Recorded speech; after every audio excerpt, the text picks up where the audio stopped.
আমরা প্রথমত শুরু হয়েছে আল্লাহর উপর ভরসা করে বিসমিল্লাহির রহমানির রহিম করে আজকে প্রথম খাল উদ্বোধন শুরু হয়েছে। আমাদের চেয়ারম্যান বাংলাদেশের প্রধানমন্ত্রী তারেক রহমানের যে প্ল্যান আছে সেই প্ল্যানের অংশ বিশেষ হলো প্রতিটা অঞ্চলে খালগুলি পুনঃখনন করা হবে এবং যে খালগুলি দখল হয়ে গেছে সেগুলি পুনরুদ্ধার করবে।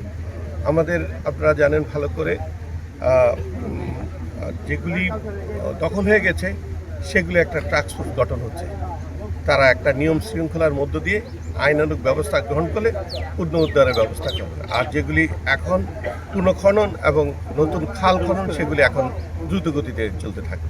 এক্সট্রিম মশার কয়েল প্ল্যান্ট ফাইবার দিয়ে তৈরি, ডেঙ্গু চিকুনগুনিয়া বাহি সহ যে কোনো মশার বিরুদ্ধে দেয় এক্সট্রিম সুরক্ষা। একটা অভূতপূর্ব সাড়া পড়েছে যে চারিদিকে খাল খননের সাথে সাথে আমি কৃষকদের মধ্যে একটা উৎসাহ উদ্দীপনা চলছে যে এই খাল পুনঃখননের কারণে এবং নতুন খালগুলি করার কারণে আমাদের কৃষি খাতে অভূতপূর্ব বিপ্লব ঘটবে আমি বিশ্বাস করি।